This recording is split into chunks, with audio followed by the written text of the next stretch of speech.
mbokk yeeg xaritu auditeurs yi xaritu internautes yi xaritu téléspectateurs yi ñoo ngi leen di nuyu ci iRadio 90.3 di leen dalal ci xew-xewu jamono di nuyu tey siyaare ak jox cër El Hadji Ibou Fall salaamualeykum wa rahmatullah.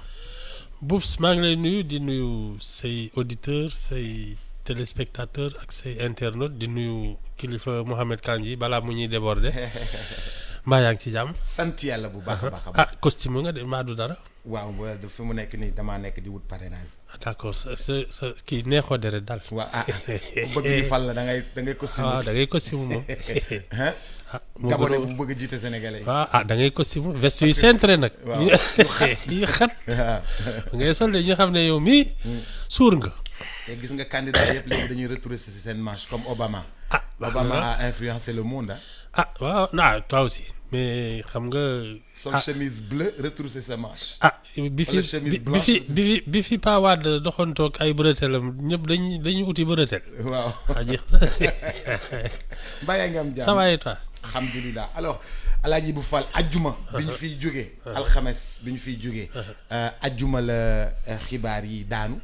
mais xibaar bi muy daanu nit ñi dafa mel ni journalistes yi mënuñu woon lire li nga xam ni moom moo di décision de justice bi. nit yi dañoo jubilé ba 5 minutes ba si yàgg.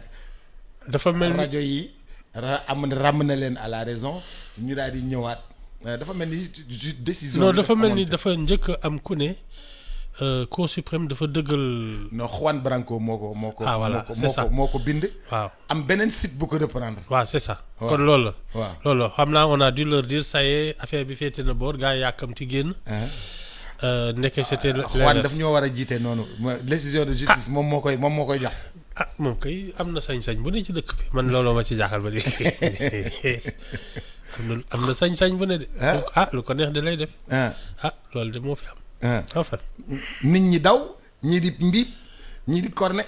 mu ngi may fàttali xaw ma ndax yaa ngi fàttaliku nu mu tudd Caire 86. waaw bi ñu éliminé Sénégal. waaw xam nga dañuy njëkk ne Sénégal qualifié na. dëkk bi yëpp génn di klaxonné Dakar yëpp ba 20h journal télévisé ne Sénégal ñëpp seddu guy c'est la même chose yàgg na fi am. c'est pas la première fois non. yàlla baax na noo jàngatee décision bi nga xam ne moom la Cour suprême jël. awma ci benn xam-xam ñoom daal li ñu wax. mooy kase nañ ko yóbbu nañ ko fële. foofu de laay yem. foofu nga yem. Cour suprême kat lu mu wax ma téye ci. waaw nga jàpp ci li Cour suprême xaw ma ci dara. ñoom moo ëpp xam-xam. waaw gannaaw loolu ki nga xam ni moom moo di monsieur Ousmane Sonko dafa désigné ki nga xam ni moom moo di Bassirou Diomaye Faye pour mu nekk li nga xam ni moom nekk ki nga xam ni moom moo di candidat bu Pastef. waaw laaj bi njëkk mooy parti bi nga xam ni mooy Pastef dañ ko dissoudre est-ce que parti bu ñu dissoudre dina am candidat. Je pense que si il est présenté par une coalition. oui. il peut être présenté. par une autre coalition. Par une coalition sous une autre bannière. waaw dégg naa il faut au moins 2 ou 3 partis légalement constitués. bon xam nga Yewwi Askan Wi c'était une coalition.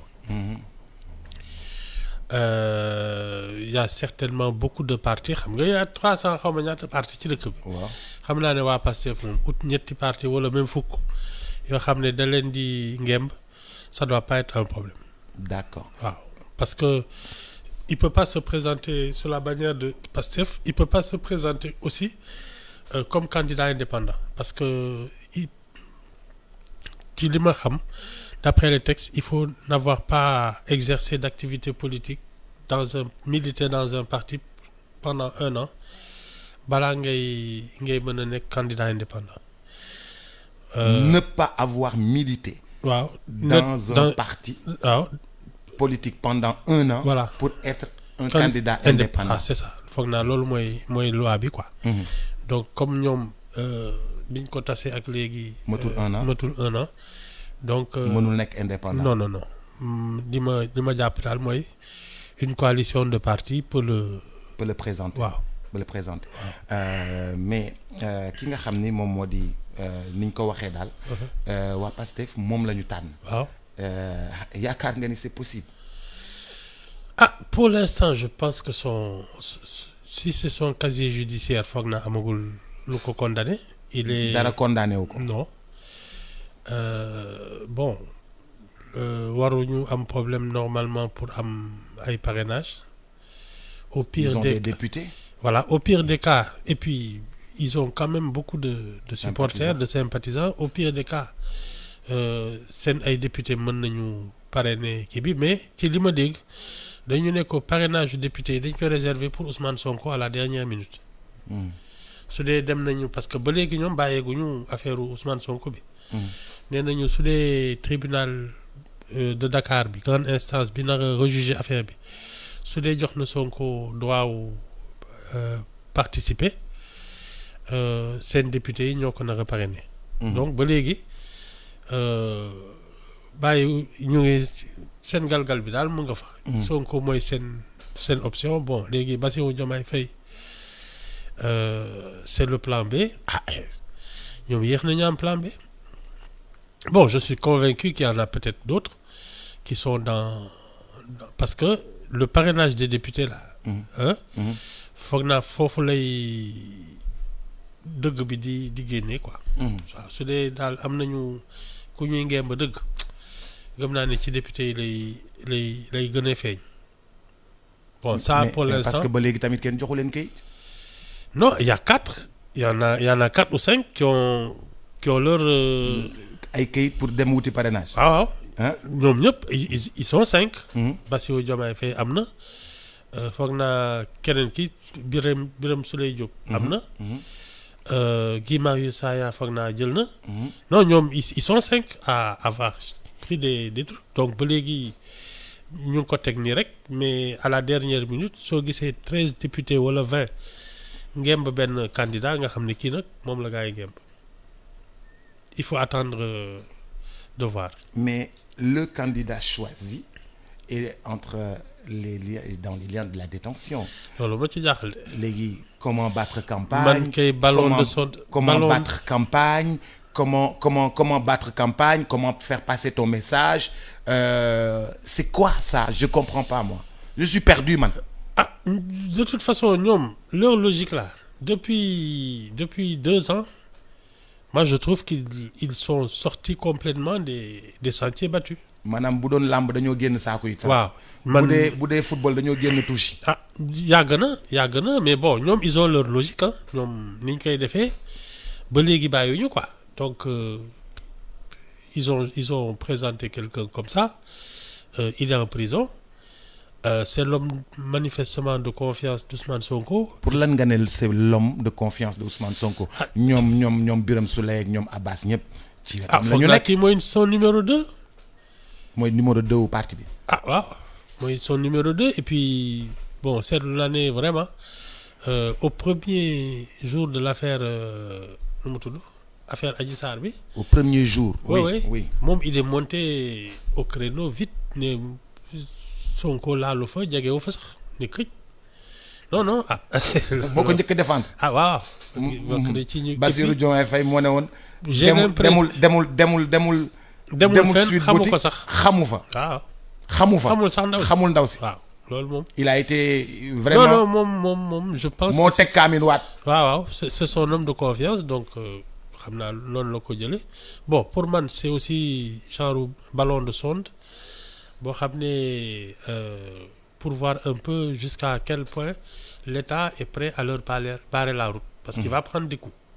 dès qu'on annonce sa candidature xam nga bon beneen affaire bi c'est que moom Ndiaga Niao il paraît qu'il a été battu par la candidate de Benno Bokk Yaakaar dans son fief. il aurait fait ay 17% de l'électorat dans son fief xam nga kooku tam ngemb ko dina xaw a metti.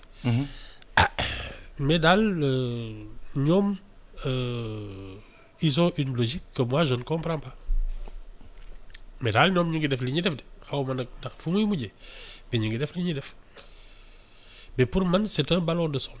c'est pas encore mais Ibou Fall yow nit ñi tànn seen candidat ñu ne parrainé leen ko nga ne ballon de sonde. looy woowee ballon de sonde. non parce que dañuy tester nit ñi. waaw non dañuy tester peut-être même pas nit ñi bon. parce que tam ñoom fi ñu foogoon ne seen bopp tam xam nga au début quand il se disait que suñu jàppee Sonko dëkk bi tas. dëkk bi tasul. ah yow keroog sax yaa ngi may naan xaw ma le 17 dina metti ak yooyu di tëb di dal di kii dégg naa da nga dem dugg sa suufu lal tëj sa bunt. le 17. maa la ko wax neewoon naa la dara du xew. bokk ma ci yooyu man. man yéen lu ngeen di def rek. xam nga man. Gabonais non non waaw man li ngeen di def Sénégalais yi. man non mais et je pense que fi mu nekk nii non seulement ils testent aussi leur popularité. ba xam parce que ils auraient pu dire suñu député yi ñooy parrainé. ñoo koy parrainé. mais je pense qu'ils ont besoin de savoir à quel point ils ont gardé leur. popularité non mais popularité wu Pastef moom kenn dootu ko waxati. parce que il dañuy cristalliser l'espoir comme Ablaye Wade en 2000. Ablaye Wade en 2000 avait cristallisé l'espoir. Pastef cristallise l'espoir. Bon, Wade 2000 c'était moins. C'est en 88 que Wade a battu tous les trucs. tous les records. Non oula. Wade 88 moom je sais pas ce que bon tu me diras à l'époque foog naa il fallait voter. La majorité était de 21 ans ak yooyu. Bon et puis bourrage des urnes ak yooyu. mais Wade 88 moom c'était le sommet de la popularité. Ah ouais oula. Bon moi je suis sceptique parce que li ñu ne woon suñ ko jàppee le matin le soir réew mi tas gisuma ko. Le 17 novembre aussi nee nañu appelé xaw ma lan kenn génnul. waaw mais nit ñi Ibou dañ man maay wax ak yow man yëf yi bi 17h bi nouvelle bi daanu. Sandaga la ma fekk. waaw nit ñi dañ doon dafa mel ni Sénégal la dugal but. non am na. Sénégal la dugal bi dafa mel ni Sénégal la dugal but dafa mel ni Sadio Mané toj caaxi. waaw nit ñi di yuuxoo. oto yi di corné. nit ñi génn seen boutique. ñii bàyyi seen boutique. bàyyiwuñu fa sax nit ñii di daw ñii di maye seen lekk ñii di maye seen naan ñii di maye seen i ndox jaaykatu caaf yi maye seen caaf yi loolu moom maa ko fekkee kenn nettali ma. non il est certain Boubs am na loo xam ne tam kenn mënu ko weddi c'est que. Ousmane Sonko il a un charisme certain loolu moom waaw loolu kenn mënu ko weddi. mais le problème c'est que autour de lui il y a pas eu un dispositif d'abord pour le protéger parce que il y a une faute collective ci sama xam-xam bu gàtt de Pastef. Ousmane Sonko n'a pas été assez recadré et il n'y a pas eu un dispositif de présidentiable autour de lui depuis après 2019 parce que c'est en 2019 bi mu defee 15% law gars yi naroon toog ne ko xam nga lu mu doon tu es devenu une machine électorale et mettre autour de lui une vraie protection. Le protéger d'abord contre lui-même. Boubs, c'est pas évident que nga mën a dékku une certaine forme de popularité et d'espoir. Am na ay bopp yoo xam ne xaju ci nit ki soo ko bàyyeeg boppam yaakaari nit ñeeg yooyu nga xam ne tu deviens super puissant nit a ki boppam kese du xaj sa bopp. doo ko mën a gérer. yow sa bopp am na ñu ko àttan am na ñu ko àttan. c'est l'organisation autour de lui qui aurait dû se recentrer tout de suite en disant nous on va à la présidentielle de 2024 kafuñu et à partir de là il aurait dû avoir un vrai cabinet. boo xam ne gis Ousmane Sonko ci mbedd mi sax dañ koy programmer c'est pas quelqu'un qui aurait dû se promener tout seul ay 20 heures. quelque part waaw waxuma la sax pour defi ay soxlaam yoo xam ne kenn sant ko loolu c'est son problème mais rien que pour sa sécurité Boubs on aurait pu l'assassiner parce que couvre-feu 21 heures y a personne dans la rue àndoog garde du corps àndoog chauffeur àndoog kenn mais tu te fais zigouiller dañu nekkul ci dëkk boo xam ne on assassine les gens comme ça mais attention dans nos pays là sur le continent ñaata opposants lañ fi assassiné c'est ça aussi moi je trouve que ces gens-là ont été négligents et c'est ce qu'ils sont en train de payer là léegi nag ñu ngi jéem a rattraper le coup mais j'ai l'impression que c'est trop tard dem na ba la dissolution de Pastef parce que ils n'ont pas été à la hauteur des enjeux ils ont été négligents ils avaient un vrai champion malheureusement dañ ko seetaan ba mu dugg ci pax bi léegi nag ils essaient de combler la lacune bon et c'est malheureux pour eux c'est bon moo daal Ibou ñi nga xam ni noonu la ñuy doxalee actuellement un candidat qui est en prison un chef de parti qui est en prison est-ce que un parti dissous des revers tout le temps à la justice est-ce que jotul ñu jël koo xam ni Ousmane Sonko moo koy ngemb koo xam ni nekkul prison wala def leneen quoi. C'est même pas Ousmane Sonko moo koy ngemb Boubs je pense surtout que il y a dans l'électorat on va se retrouver entre ceux qui veulent la continuité et ceux qui veulent le changement c'est-à-dire que c'est pas forcément même quelqu'un qui va sortir des rangs de Pastef wala désigné par Ousmane Sonko si la majorité des Sénégalais ce que j'appelle la majorité silencieuse l'électorat si notre pays décide de rompre avec le régime Benno Bokk Yaakaar on n'a pas besoin qu'Ousmane Sonko nous désigne quelqu'un c'est le talent des candidats là qui va parler tout seul xam nga njiit ak kilifa da nga koy mat je pense que nous avons ñun dans notre imaginaire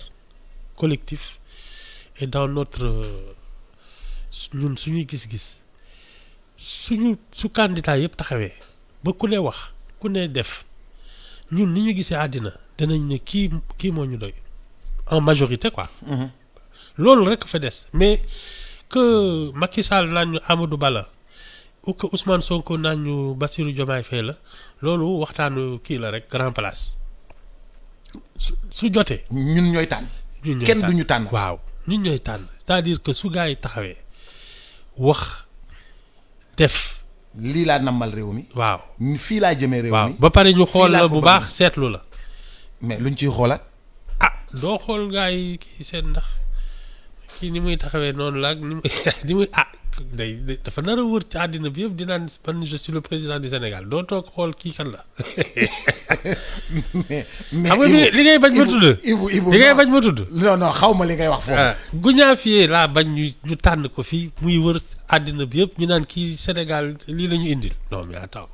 Sénégal lii la fi indil. waaw non on va regarder on va observer on va soupeser les candidats. loolu rek mooy dëgg bi ce sont les Sénégalais qui votent lii ñuy def nii yëpp ay échauffement laag yooyu naan kii yooyu gis nga bés bi ñu ne voilà les candidats. campagne baa ngi nii ba ñu xool leen. ku ci nekk waxal sa bopp. ca ngay xam kenn du la waxal yaay waxal sa bopp. waaw c'est ça parce que fi ma nekk nii naan ay Bassirou Diomaye Faye kii naan ay Amadou Ba mais Macky Sall mooy wax ak yooyu ñu et puis même soo seetloo biir Benno Bokk Yaakaar ñi ngi naan est-ce que kii aay na est-ce que xam na dara kii yooyu yëpp échauffement la rek te on ne voit pas encore les autres candidatures.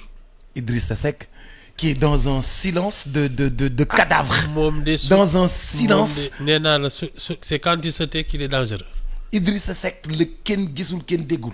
ma ngay lijjanti moom xam nga sooy lijjanti doo wax.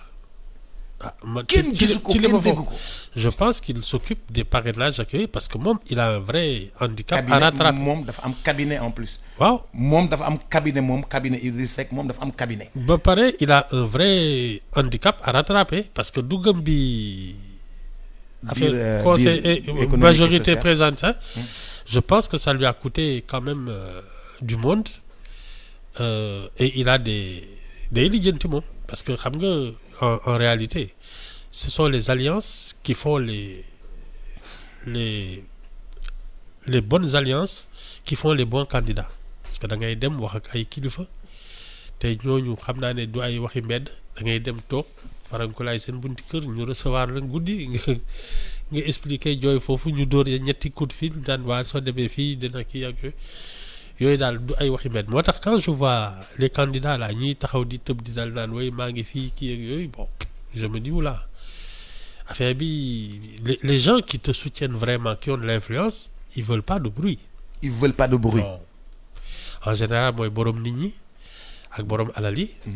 ñooñu duñu kenn du leen weer ci mbedd mi quoi parce que dañu voilà seen position mooy sensible donc c'est pas des gens soo bëggee wax ak ñoom de da ngay discret moom.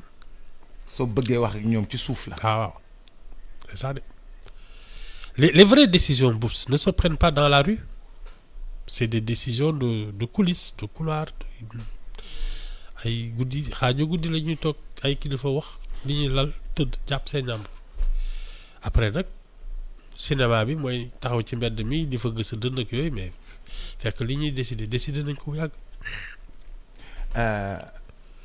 ba tey man je suis xam nga man dama xaw a fan waa Pastef. dama leen a xaw a fan yow kay xawoo. ndax dama xaw a fan waa Pastef. xawuloo de. xawuloo de. dama leen a fan xamul lu tax. yow sa bracelet kay laa gisagul rek. non man nag du ma takk bracelet. ah damay bàyyi ma laal benn montre bu baax. jëf laal sama montre toog. xanaa daal muy ma. dama leen xaw a fan. mais damay réer ci seen i jëfin. mais ils ont une logique que moi je n'arrive pas à comprendre est-ce que c'est une question de génération aussi parce que xam nga ñoom c'est vraiment les candidats de la jeunesse ak yooyu.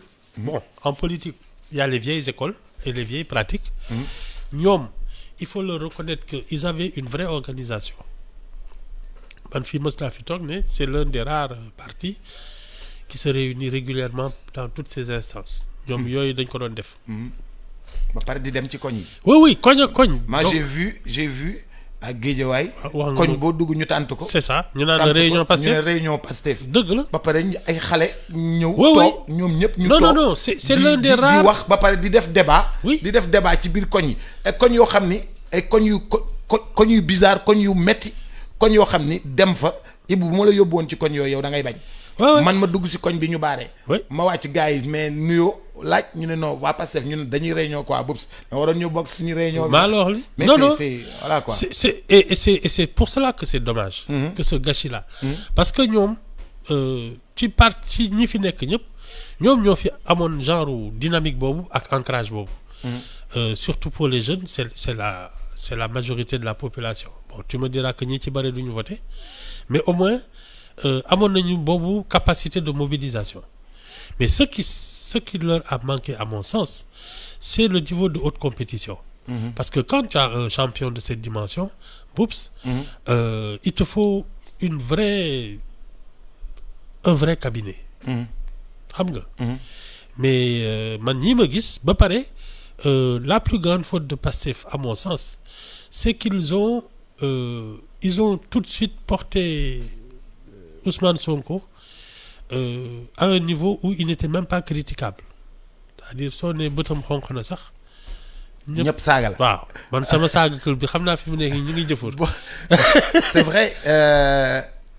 et ça c'était une faute c'est dangereux ça. waaw c'était une faute parce que après c'est ce qu'on a appelé le complexe de Dieu da ngay dem ba tu te dis tu ne te trompes pas loo def noonu la. soo ne da ngay taxaw midi. ne ñu ngi xaaju guddi ñëpp ne effectivement ñu ngi xaaju guddi te foofu soo fa tolloo tu pars dans tous les sens parce que personne ne te dit la vérité. te loolu moo leen dal. y a que ça sinon c'était une machine qui était partie pour prendre le pouvoir. dama xamul nag léegi dans quelle dérive ils sont. Enfin on va voir avec les électeurs parce que sénégalais yi ñooy voté. waaw. loo ci mën ci dégg. Sénégalais yi ñooy voté. 6 premiers ministres. face à des inspecteurs des impôts et domaines. 6 premiers ministres face à dafa mel ni waa impôt et domaine ñooy xeex ak nguur gi 6 premiers ministres face à des inspecteurs des impôts et domaines. mais même nu mu tudd comment il s'appelle Amadou Ba. Oui. Il est des impôts et domaines. moo doon certains patrons. Alors moi ce que je serais curieux de voir c'est Amadou Ba face à Bassirou Diomaye Faye, ça a été son patron. Même face à Ousmane Sonko c'était son patron. Alors comment ils vont se parler loolu beneen wax la loolu naroon na xumb trop. non.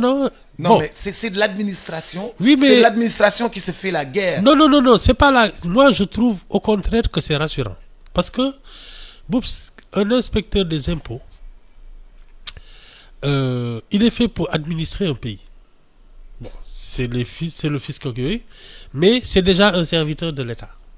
Boups, président de la République, c'est un serviteur de l'État. Bon, maintenant, il y a ce que j'appelle le troisième œil. C'est ce qui fait que tu peux être président de la République ou tu ne peux pas l'être.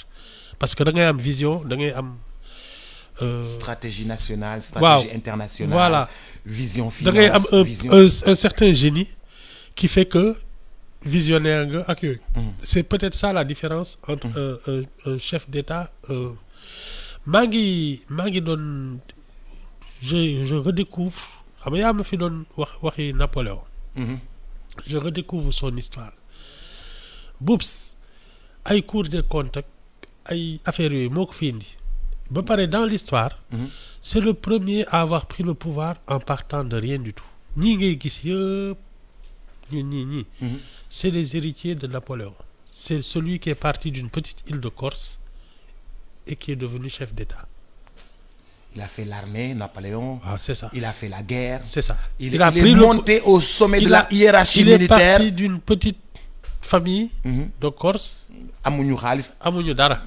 C'est ce qui est arrivé à Senghor, c'est ce qui est arrivé à Abdou Diouf, c'est ce qui est arrivé à Wade, c'est ce qui est arrivé à Macky Sall. Ils sont partis de rien. C'est ça la République, c'est ça aussi. Bon, moom après il est devenu empereur ak yooyu mais yu bëri ay baccalauréat ak yooyu sax kii université ak yooyu il a été un des grands précurseurs de ces choses-là. Pour te dire serviteur de l'État moo war a diriger un pays mais il te faut un génie qui te permet de regarder vraiment à travers les millénaires qui arrivent parce que dafa am ñoo xam ne Boups ils voient très loin ñoom suñu toogee ne àddina nii lay doxee dans 1000 ans tu peux les croire parce que dañ koy gis ça nag c'est pour cela que je demande qu'on ne se trompe pas nous on a besoin de quelqu'un comme ça qui voit loin. Avenir. Ah oui parce que soo gisee koo xam ne. En 2080. waaw il faut pas qu'on puisse élire un Sénégalais qui ne voit que le pétrole en 2025. Au-delà de 2026 mu ne waaw gars yi lu ñuy def. On a besoin de quelqu'un qui nous dira. Visionnaire. Voilà le Sénégal en l'an 3000 nii lay mel et voilà comment on va y aller. loolu la ñu soxla. Préparer dëkk bi pour l'an 3000. Voilà. Préparer dëkk bi pour 2050. C'est ça. Préparer dëkk bi pour 2080. C'est ça. Ne pas se contenter de suñu dund ñun. C'est ça. Mais dund avenir. C'est ça. Il faut que quelqu'un nous prépare kooku l'avenir. génie ko mën de. Ah mais Boups chef d'État ça doit être un génie. C'est pas quelqu'un qui se promène dans la rue di kii nii rek suñu ne waaw bon oui waaw léegi kii pétrole bi dina fi nekk bon dinañ fay ay salaire tabax benn hôpital fii def benn kii non on a besoin de quelqu'un qui va nous construire le citoyen de l'an 3000 tout de suite nga xam ne ouais voilà de parce que les grandes nations là xaaruñu Boups Amérique dañuy jékki-jékki toog ne bon ñun fii ñu jëm nii on va créer des génies on va les former. ñoom ci la ñoom Steve Jobs ak ñoom Mark Zuckerberg il y a 22 ans 23 ans ñoom ils ont changé le monde jàpp seen jàmbur. te ba léegi ñun yéen ñëpp a ngi yor ay iPhone yéen ñëpp a ngi yor Mac. On a besoin de ce type de visionnaire xam nga kii comment il s'appelle le président rwandais là. Kagame. waaw Kagame dafa toog ak Macky Sall. xaw ma lan ban réunion la woon. gars yi ne ko soo doon Mark Zuckerberg looy def.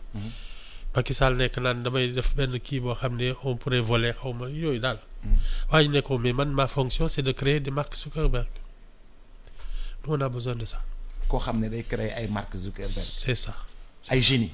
waaw quelqu'un qui forme les gens voilà, et les préparer. parce que on a ça.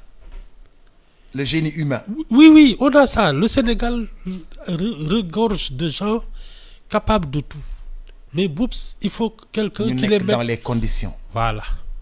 Il faut en être conscient et ça, c'est pour cela que je reproche un peu le mandat de Macky Sall, c'est qu'on n'a pas insisté justement sur ça, la ressource humaine, le citoyen, construire un citoyen, un Sénégalais moderne. Qui aime son pays et qui veut le développer. Mais ci 12 ans mënoo def loolu. Si. Ci 12 ans. Au contraire, c'est en 12 ans que tu peux le faire. Il a eu 2 mandats. Ci 12 ans dafa gàtt de. Boups. Tu prends le pays, un gosse qui a, disons, entre 10 et 15 ans. Sooy dem, il a entre 22 et 27 ans. C'est ça. Nga def lu wóor ci bopp bi. nga def ci moom loo xam ne 2 siècles après dinañ ne kii moo ko fi defoon donc ça c'est ça qui nous manque. 2 siècles après, 1 siècle. Tu sais, après. xoolal Wade. Regarde Wade sur la scène politique ñii politique ñii ñëpp c'est son école. ñëpp ci école Wade lañ génne. Qu'elle soit bonne ou pas. Mais il a au moins planté ça. Wade, Idrissa Seck, Macky Sall, ñii ñëpp c'est école ça, Wade lañ. c'est ça. C'est-à-dire que un chef c'est aussi ça. C'est pas seulement administrer un pays wala yooyu. Mais Idrissa Seck tam am na lool de. Kii Abdourahmane Diouf fa la jógee. C'est son école. Déthié Fall fa la jógee. bëri na Thierno Bocoum fa la jógee. bëri na lool de moom loolu da ko doon ci Wade. Ah oui? Non, c'est ça un vrai leader. C'est-à-dire que tu plantes une graine pour les générations qui arrivent. Et on a besoin de ça. Loolu en politique la mais léegi yow ci ressources humaines yi nga ko bëgg. C'est ça, en tout. Ibou Fall yow da ngaa gëm former nit ñi de.